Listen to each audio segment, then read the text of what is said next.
Hi. Should we start with team news first of all, please? Team news, yeah. We're going to see today. Well, we played a couple of days ago. Had a day off yesterday, and now we have a training, kind of a first training after the game and only day before. A couple of days before Leicester, and it looks we're going to have a almost full squad. Winston will try today. He didn't play against Man U because he felt like tight muscles and all that, so he wasn't injured, but it was very risky. He should be okay. Few of the guys they got some knocks from the game, but we're gonna see today, as I said. But nothing major happened in the game, and I'm hopeful that we're gonna have a almost full squad. Sam Byram is available. He wasn't available because he was cup-tied for my new game, but he can play in the league, of course. Okay. You obviously had such great hopes for Wednesday. Yeah. Only second loss at home since August. How have you gone about picking up this group of players to make sure the season doesn't begin to peter out? Well, they know that. I mean, you are right. It was a huge disappointment because we wanted to go through. We wanted to win the cup, to go to Wembley to play semi-finals, but we didn't do it. Of course, we are disappointed, and the players are. But we are in a great position in the league. We have everything to play for. We have 6 games. We are totally motivated, and it starts against Leicester now. We want to finish high. It is a few weeks of our life, and we have to do everything we can. 5 points off City. Do you feel that you have to win this weekend to keep up those Champions League chances? Well, you have to win. Yeah, we need points to finish high. Is it 4 or 5th or 6th? But there are a couple of clubs above us, Man United and Man City, that are there. Okay, 5 points is not a small gap to City. It's a big gap with 6 games to go. Manchester United is 1 point, but there are also teams below us that are playing good, that are hoping that they're gonna get to the place that goes to Europe next year. And Dimitri Payet was one of the nominations. Yeah. Here, you're obviously very pleased and probably proud for him. Should he win it? And if he doesn't, in your mind, win it, who does? Well, of course, it's a great thing for him, and it's a great thing for the club, because that's also the proof that not only him but the whole club is playing good, and we are having a good season. And he made, as you said or I said so many times, and everybody agrees with that he made a great impact, not only for West Ham but for the league.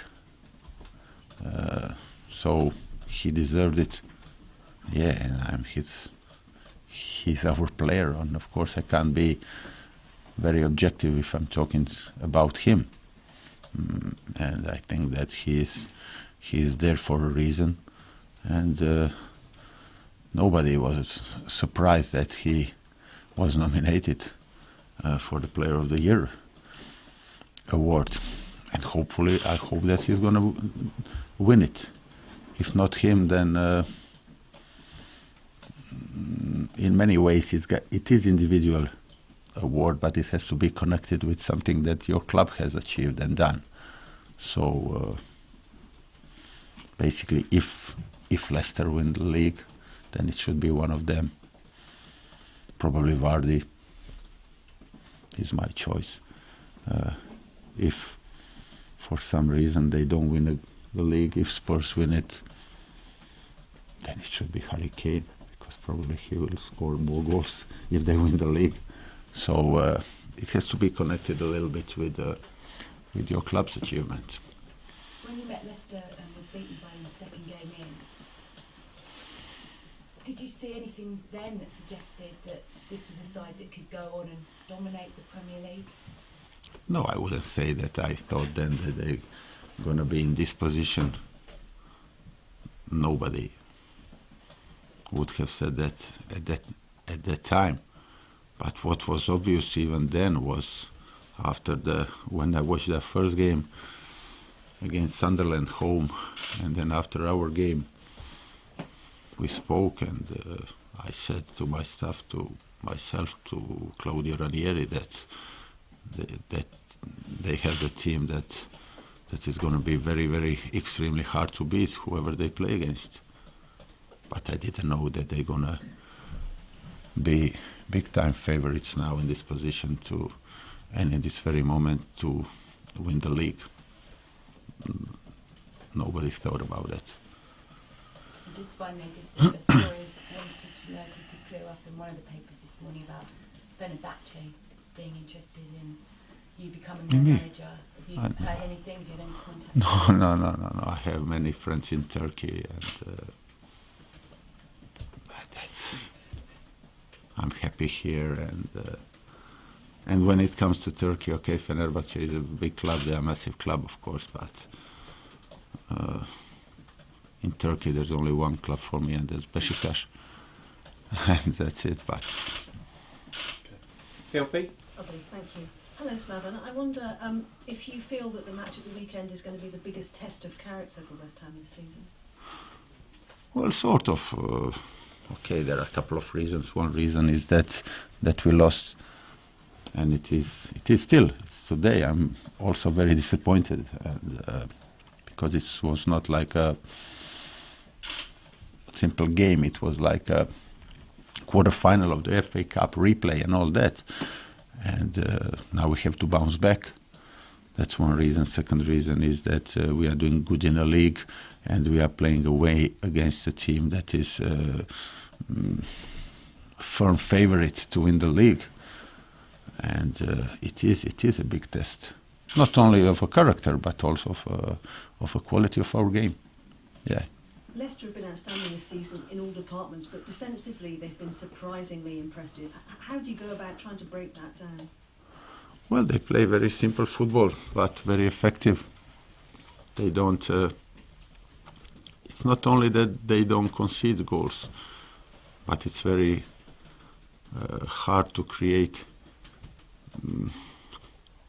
clear-cut chances against them, because they are defending with numbers, they are defending very tight, they are defending quite deep.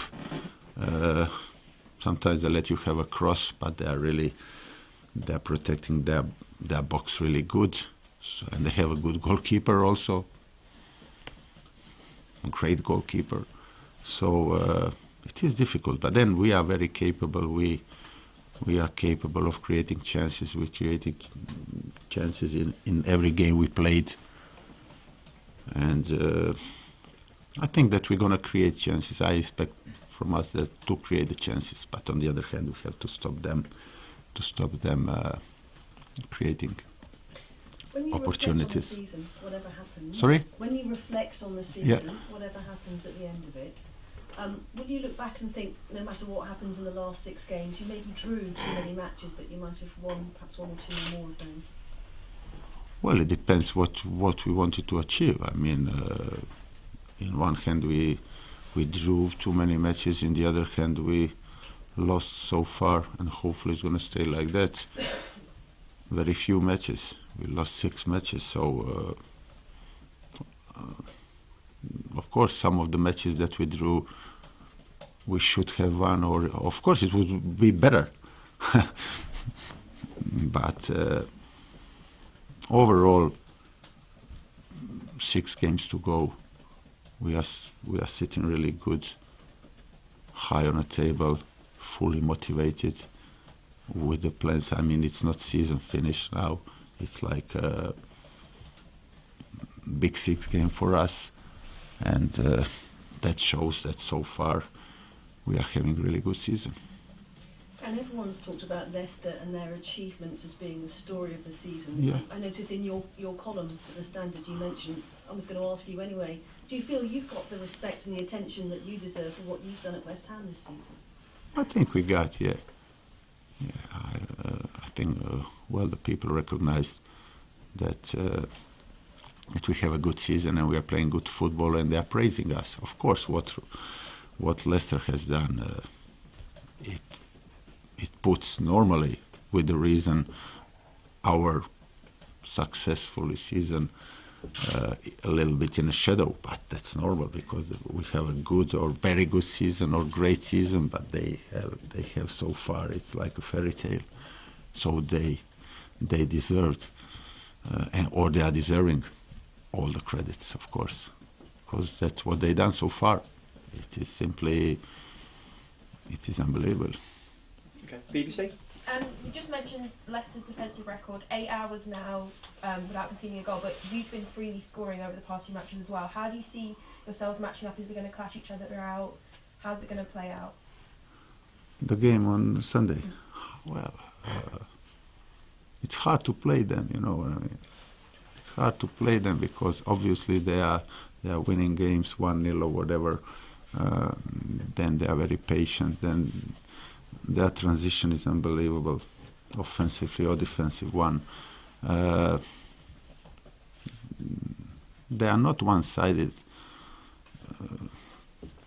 team.